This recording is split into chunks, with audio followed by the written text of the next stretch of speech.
If you've been around the block on this show or on this channel for a while, you know that when Mike Sando's QB lists come out, it's time to do some content.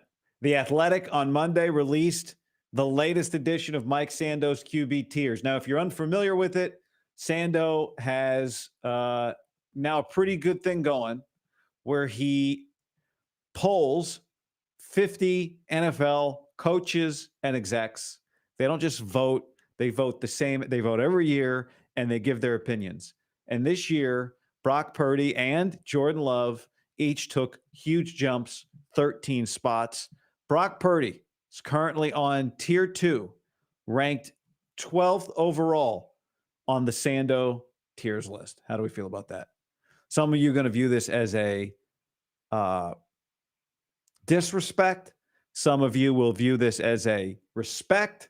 Now, there are guys ahead of Brock that I would take Brock over, ultimately being ranked as the 12th best quarterback in the league with a year-and-a-half resume is respect. I choose to view this as respect, but we'll take a look at some of the things said about Brock. If you think this is disrespect, Brock ranked 12th, and I'll tell you who he's behind and how close he is to those guys in a second. But listen to some of these quotes. These are, I think, pretty respectful. These are people that think highly of Brock Purdy. This is an NFL head coach. When they have had the ball, when they've had to move the ball via the drop back pass, that's been the difference between him and Garoppolo. That's respect. Purdy has done it, and he's done it in moments where he's had to pull it down against Detroit, get a first down with his legs. He has innate feel. He's proven even when it's not going well, he's a quarter away from clicking in, and you'd better have the lead when he does. That's a head coach. Okay, pretty good. Sando writes, rough games against Baltimore and Cleveland were exceptions. Here's what a defensive coordinator.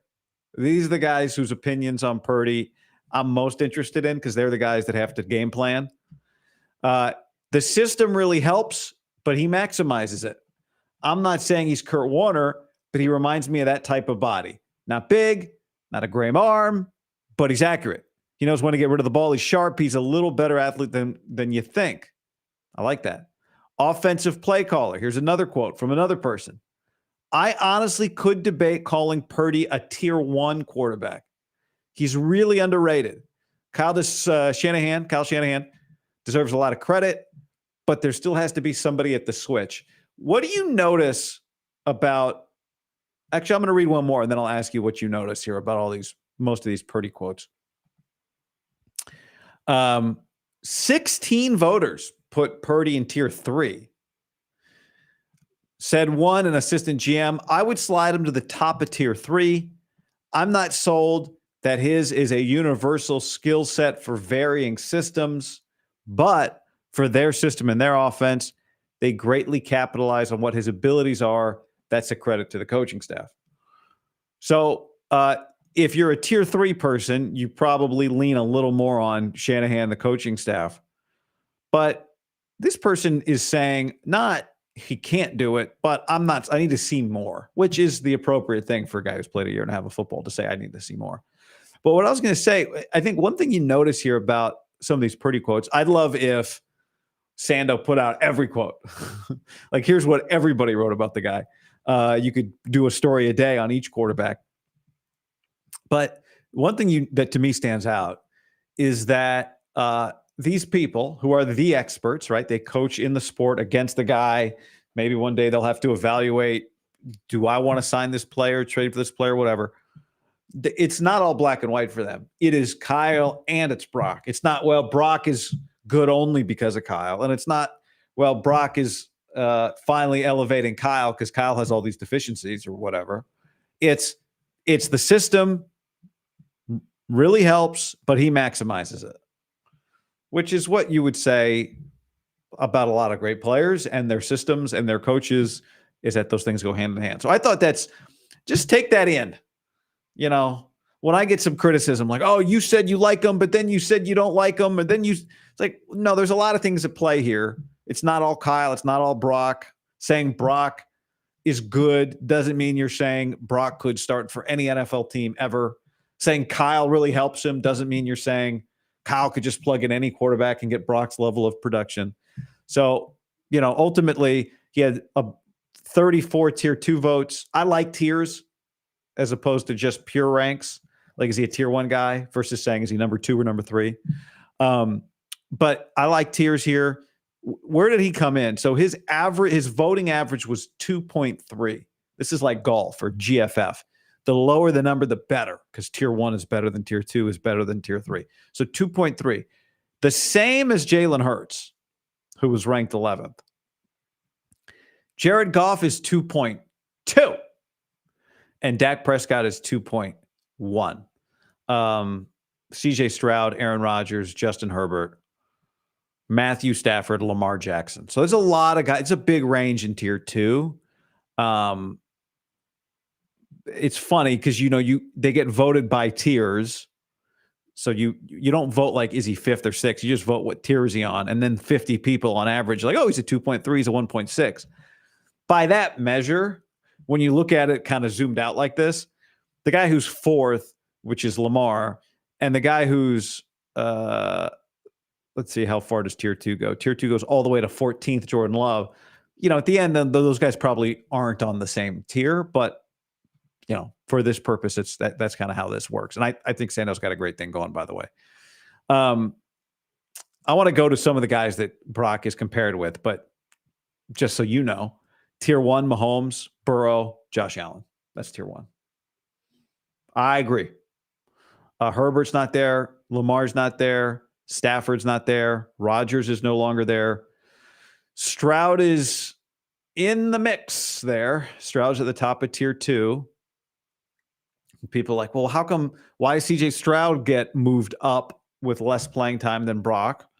And it's just, the physical stuff jumps, which is why you're going to get more people faster to be high on you, which is fine with me. Said one offensive assistant, this guy's a freaking baller. Speaking of Stroud. Another head coach said, I'm sure some people gave him a 1, but he's got to prove it. The Baltimore game, he had to throw, he couldn't do it. Okay, so you're going to get some skepticism along with the optimism there on Stroud, which is fine. Like Purdy at 2.3 voting average, he still hasn't reached the height that Kaepernick did at 2.5. So the point being, over 2-3 years is when we really get to know how the evaluation looks. Here's Jalen Hurts. Okay, now think about some of the quotes about Purdy here. Now I'm going to go to Hurts, who's almost the same score, 2.3. Actually, he is the same score, but the quotes are different. So he's got the same score, but the quotes skew more negative. Why? Because the expectations level for Hurts changed. It's been in the league longer, and he got paid. So here's some of the quotes on him. Hurts played so well the previous year. I'm giving him a mulligan on some of the things they had to do offensively. A coach who placed Hurts in tier 2 said, I don't think he was bad necessarily. Okay. That's the positive quote here. If they can't run the ball, he's not effective. He can't handle the pure pass, said a defensive coordinator. Here's one. His makeup is unbelievable competitor. He's going to come up short QB talent-wise in terms of accuracy or whatever, but his other shit elevates him to 2. All right, he's not going to be as accurate or whatever, quote unquote, but he's a tough guy. He's got a good mindset. All right. That to me takes you only so far. Then we get into the realm where you're getting paid like a guy that's got to carry a team. Things change. The word is out. If you run 0 blitz against Hurts or show 0 and back everyone out, he will panic. All right. So these are same grade as Purdy, different level of expectations. I think that really paints the picture well there. Goff at 2.2, just ahead of Brock at 2.3. I'm not going to go through and read all these quotes, but I'll read this last one from a assistant GM. He's somewhere between 2 and 3 for me. He's been really good, but he's got a great system, good personnel. I'm not sure he carries a team. Traditional pocket guy, lacks mobility. The reason I would take Brock over Goff is because I think if you put Brock on the Lions, they maintain their level of play. If you put Goff on the Niners, I think they take a little bit of a step back. the mobility is a major issue. Detroit has such good Detroit. If you want to go around and find like, all right, who's got comparable or nearly comparable offensive talent to the Niners? It's Detroit, right? Like they're like the young version of the Niners, including Goff as Garoppolo. Like it's pretty crazy how parallel things are with Detroit and San Francisco. And that's why people like Detroit, right? Because like, oh, it's just the more talent or the just as talented but younger version. I think, the difference would be the Niners have been through the wars and proven it. The Lions have not. And I don't think Detroit has. I like their coach, Dan Campbell. He can't help them as much on game day as Kyle can. And, maybe he'll get better at some situational stuff. But at the end of the day, they've gotten very lucky. They haven't lost their coordinator for 2 straight years. Maybe they'll never lose it. Maybe the guy just wants to be a coordinator forever. But at some point, they lose him. And unless they have a down year and they replace Dan Campbell with him, I don't know.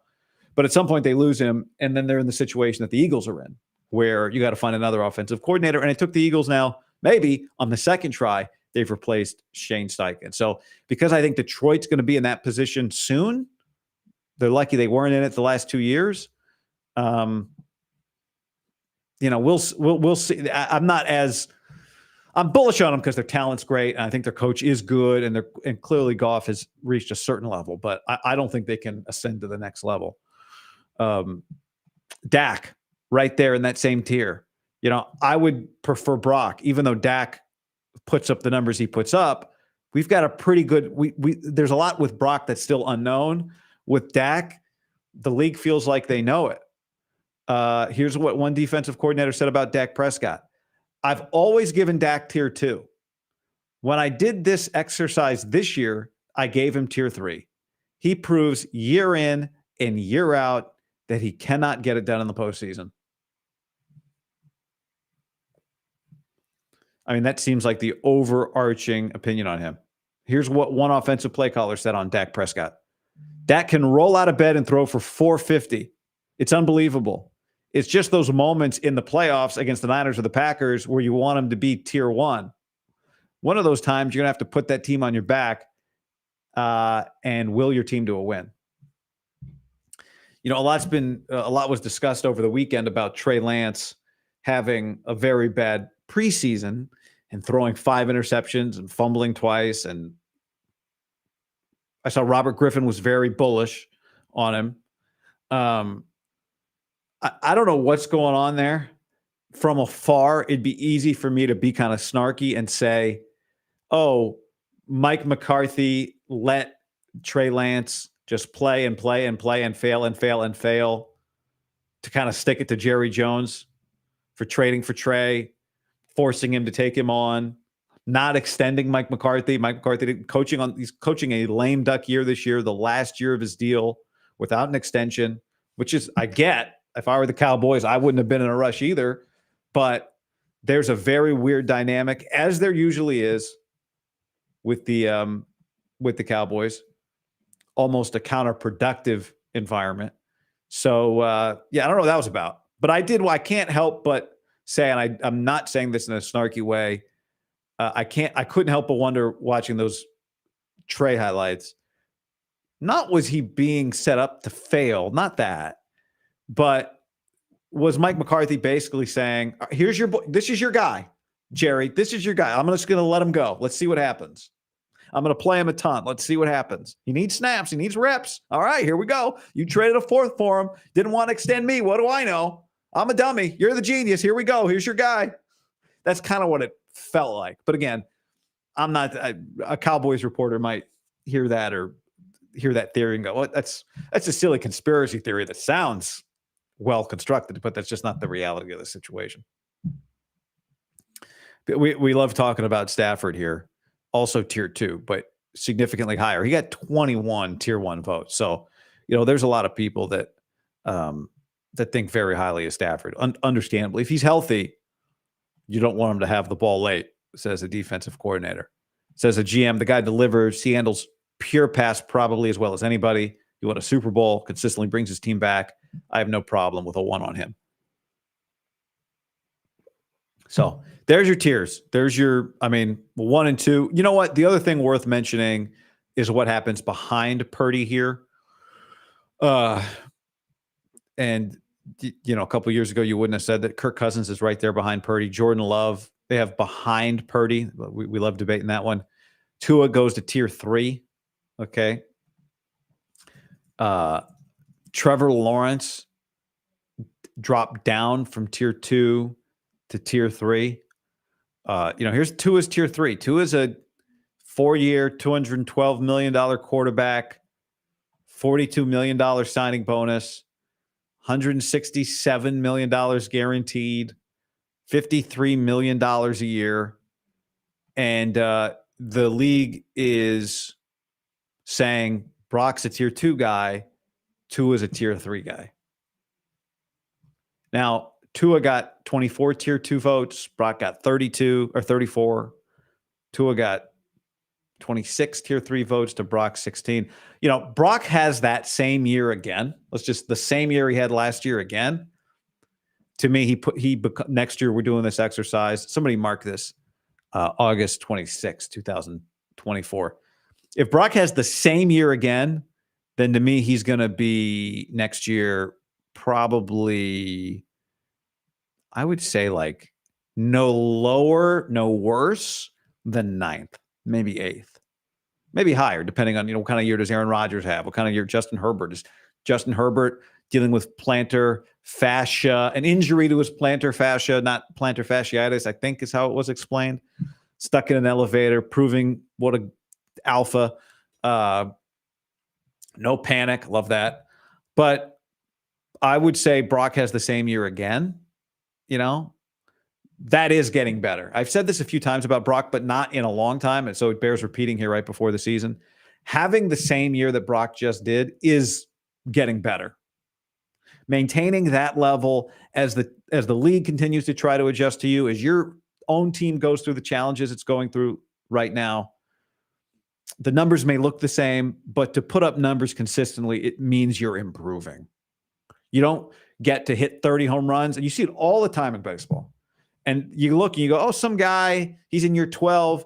You remember those 2 years where he led the league in hitting? Whit Merrifield? How about that poll? You remember that time? He had the most hits. You remember that time? Remember those 2 years that guy hit 32 homers? He's a 16 home run guy. It's hard to just keep getting better. To maintain a peak appears on paper like you have plateaued, but you have to keep getting better to keep that level of play. So that's what I'm looking for this year for Brock Purdy. By the way, it occurred to me this morning as I was getting ready to do this, that I did have a dream last night that I was watching the 49ers with Brandon Ayuk. These are the things I dream. I had some other dreams that were super weird, had nothing to do with this. But I did flash back to last night. I got to tell you, he was open a ton. I'm not making this up. That was what I dreamt last night. So I don't know if that's a sign. If he ends up signing with the 49ers sometime soon, we can say that I saw it coming. Here's a comment from Robbie. If the argument for time on field is used, did C.J. Stroud impress that much in only year 1? So Robbie's saying, if it hurts Brock that he's only played a year and a half, then how does it help? How can CJ be ahead of him when he's only played a year? To answer the question, yes, CJ Stroud did impress that much in only 1 year that people have him where they have him. There's just a level of kind of off-script playmaking that he has that lends itself to, people more quickly accepting that he might be great. Now, someone else here might say, well, it's also because where he was drafted. Yes, I agree. I don't deny that. Those things go hand in hand. But I have maintained since we started having these debates about the 262nd pick. Is it because he was drafted 262? Yes, that's a part of it. I also think it's about the way it looks.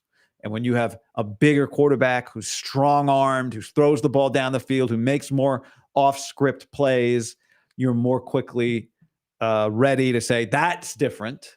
That guy's an exception. So I think CJ's an exception. I think that's what happens there. There's no science to it. It's not everybody gets the same score sheet. That is the way it is based on just the way we react to things. And I think if Brock had some of the arm, I hate to use this word, but some of the arm talent that CJ Stroud has displayed, if he looked physically, if it looked like that, then people would react like that. It looks different. It looks the way guys who don't become franchise quarterbacks sometimes look in terms of arm strength and size and that sort of thing. So that's why I just keep saying, I keep hammering it. Brock's trying to be an exception to the rule. So is CJ Stroud. They're all trying to be exceptions to the rule because there's plenty of big, strong guys with big arms who fail. Far more of those guys than the ones that succeed, right? But Trevor Lawrence, in theory, but it's going the wrong direction. We'll see this year. But Brock's trying to be an extreme exception. So he keeps putting up the numbers and the production and stop. You're like, God, he threw a lot of touchdowns, no picks. People can do that for a year. Can you do that for 2 years? Can you do that for 3 years? Can you do that for 4 years? You start doing that, and then people start to believe and see. And so, yeah, the standard is not, it's not the same set of tests that everybody has to pass. But in the end, the one test that everybody has to pass is consistency over time. That's the test that you cannot avoid. You got to prove it on the field over and over again. Comment from Tribe. Noodle arm Purdy has been horse shit all camp and even worse in the preseason. That's a false statement. That's not true. Brock Purdy has not, as someone who went to a ton of training camp, he has not been horse shit. And I do prefer horse to bull. It feels a little more old school. I like it, but that's not true. And he has not been even worse in the preseason. That's also not true. Yeah. You know, there was a big debate last year about who was better, Sam Darnold or Trey Lance. And that's why I started grading all the training camp throws. And I thought it was I did not think it was debatable that Sam Darnold was better than Trey Lance. Now, Sam's going to get his shot, and we'll see if he's any good. And the fact that Trey threw 5 picks this weekend, none of that matters. I watched them last year, and I think people who told you that Trey Lance was better than Sam Darnold were wrong. They were wrong. Why they were wrong, I don't know, but they were wrong. And if you think Brock Purdy has looked worse than horse fertilizer in the preseason, then I think you are fundamentally wrong. Wrong. Darius says, give Brock the Lions offensive line, and it's a Super Bowl guaranteed. That would be nice. That would be nice. By the way, check out Circa Survivor, Circa Million. I know some of you still got a trip to Vegas planned here. Maybe you're getting together with your buddies to do a little fantasy draft. Some of you I know are going to do that at Circa Sports. It's a very popular destination for that. While you're there, check out the Circa Million contest and or the Circa Survivor contest. Circa Million, $6 million guaranteed in prizes. Weekly picks. You pick 5 games against the spread. And in the end, best record wins the top prize. Last place gets $100,000, by the way, in the Circa Million. You could try and get last place. I would dare you to try. I bet it's harder than you think. Circa Survivor, you pick 1 game a week, straight up. You can only use one team once. Once you've used a team, you can't use them again. So ton of strategy there. And that's $10 million guaranteed to the winner or winners. Last year, that's up from just over $9 million in the championship guarantee last year for the Circa Survivor. So you enter Nevada, either in Vegas or Reno. You play from anywhere. circasports.com. Click on contests. You got to go there to sign up. You set up with a proxy there, and then you play from anywhere. circasports.com. Click on contests. All right, go check that out. Appreciate the support. Antonio says Brock Purdy is ranked higher than Cap was at 2.5. I really like the distinction made between Purdy and Tua, the escapability of Purdy being a glaring difference.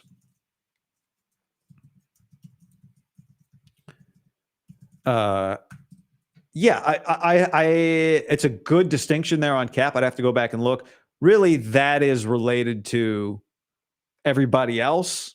You know, the score is the score. So it still means that in terms of how many execs voted him tier 2 versus tier 3 versus tier 1, he's still got more votes. Now, there can be more, some years there are more tier 2 quarterbacks or more tier 1 quarterbacks or whatever, but that's a good distinction. It's just the illustration being things change fast, things change very fast.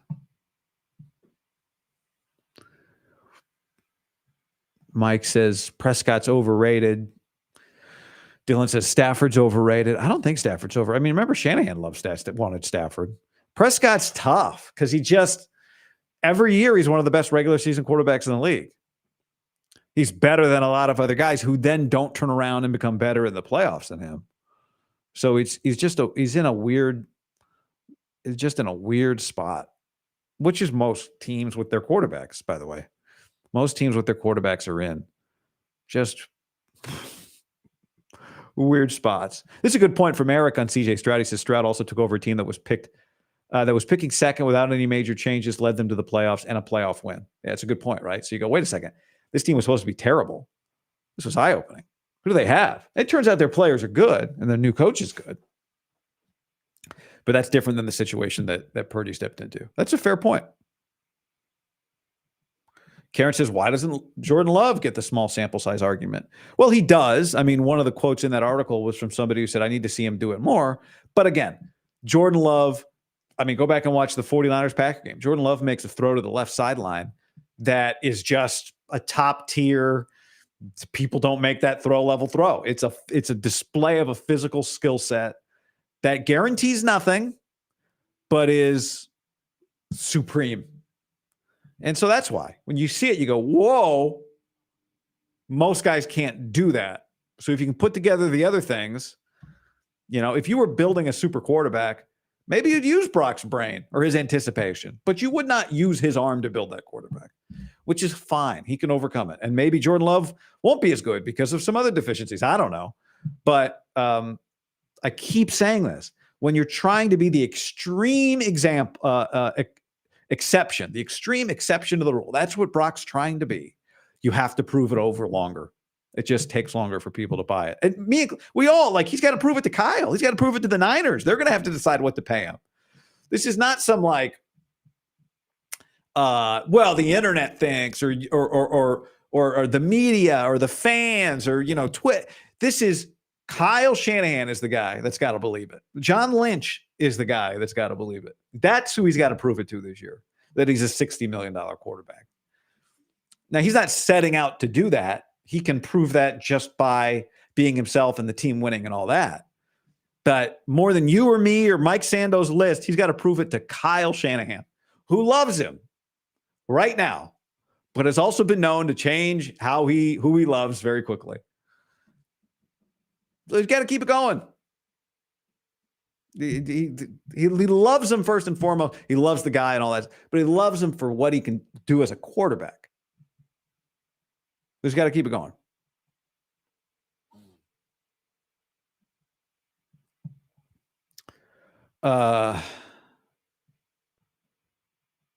Going through some of these comments. Anyway.